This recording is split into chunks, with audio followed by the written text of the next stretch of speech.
Alors, l'Alpine A390, bah, ça ressemble au nom de l'avion là, de l'Airbus A380.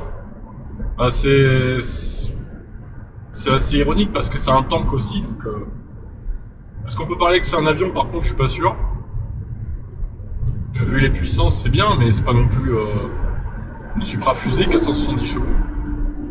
Même si bon, 4 secondes des Orasans c'est déjà pas mal, hein, on va pas non plus cracher dessus. Mais moi ce que je vois c'est que l'autonomie ne suit pas par rapport à la batterie. Certes c'est une 4 roues motrices, certes elle est lourde, 2 tonnes une, elle est... Enfin... En fait Alpine ils sont en train de devenir comme Lotus, j'ai l'impression. Ils faisaient des voitures légères, à peu près légères, surtout au Lotus. L'Alpine A110 c'est pareil, elle est légère et tout. Et là on arrive avec une voiture mais 2 tonnes une au minimum. C'est n'importe quoi, je comprends pas en fait. Est-ce qu'il fallait pas mettre une batterie moins grosse et travailler un peu sur l'efficience? J'espère qu'à l'Alpine A110 ils mettront pas plus de 60 kWh et qu'elle pourra faire 450 voire 500 km de WLTP quoi. S'ils arrivent à travailler sur l'efficience, ça serait l'idéal, elle pèserait 1 tonne 4, 1 tonne 5. Parce qu'une Alpine A110 de 2 tonnes c'est même pas la peine les gars, non. Faut arrêter. J'espère qu'ils vont pas faire cette erreur là. De toute façon, pour être honnête, depuis le début, cette voiture, elle me hype pas forcément. Dès que j'ai su qu'ils ont fait une berline surélevée, un peu crossover là, non, ça n'allait pas, c'est pas dans l'esprit d'Alpine, je dirais. Encore bon, la Alpine A290, c'est la copie de la R5, mais en mode à peu près sportif, c'est cohérent avec Alpine. Mais ce genre de paquebot surélevé là... Déjà, en règle générale, ça me plaît pas. Parce qu'une berline, pour moi, ça doit pas être haut sur pattes. Une berline, ça doit être assez bas. Et si tu veux un truc surélevé, tu prends les SUV, en fait. Tu prends pas un mix des deux. Enfin, même les Volkswagen, c'est quoi? ID5, je crois. Pareil, ça me plaît pas du tout.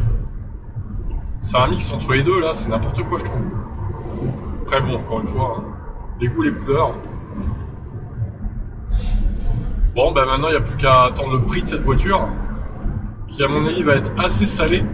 On parle de 70 000 minimum, donc bon, ça les vaut pas en vrai. Ça ne les vaut pas. Pour 2 fois moins cher, tu as des voitures qui font à peu près les mêmes perfs aux 0 à 100. Des chinoises certes, mais quand même. Alors elles seront peut-être un peu moins à l'aise sur circuit, mais et encore, ça reste à voir parce que c'est quand même 2 tonnes une l'Alpine. J'attends de voir sur circuit ce que ça peut donner. Hein. Ça doit pas être folichon non plus quoi. Malgré leur espèce de technologie qui aide à tourner là. Et où bon, je demande à voir en réel ce que ça donne. Bref, c'est décevant je trouve de la part d'Alpine. Ils sont en train de se perdre un petit peu là. Dans leur gamme j'ai l'impression. À la limite il fallait lancer un SUV en fait, directement et pas ça quoi.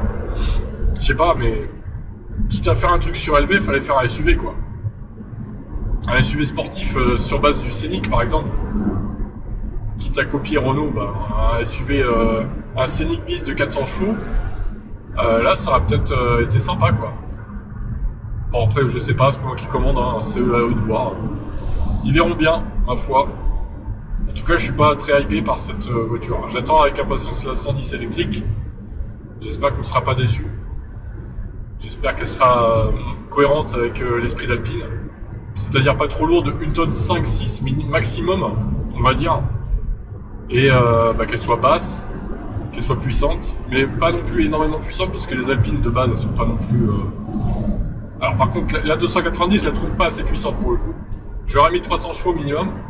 Et la 110, je pense qu'elle sera à peu près comme l'autre, hein, 400 et quelques, je pense. Peut-être un peu moins que la 390, 400.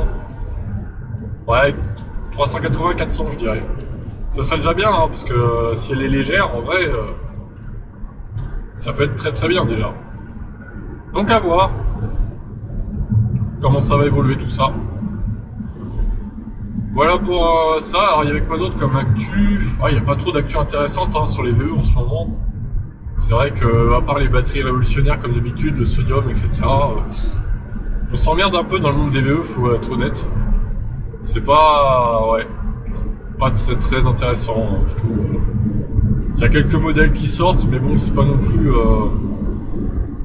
On est un peu dans une période creuse d'actualité des VE, je trouve. Ouais, sinon, oui, il y a Trump toujours qui fait n'importe quoi aux États-Unis, qui détricote ce qui a été fait. Ça, je trouve ça scandaleux. Hein. En même temps, je le trouve déjà lui-même scandaleux, donc voilà. Ça n'a pas changé, j'ai envie de dire, depuis 2016. Hein, je suis cohérent, je trouve que ce mec est toxique. Et pro-VE, non, justement, pro-thermique et anti-VE. Je trouve ça hallucinant, quoi. Mais bon, c'est comme ça. Bon, je vous laisse. Allez, bye, ciao.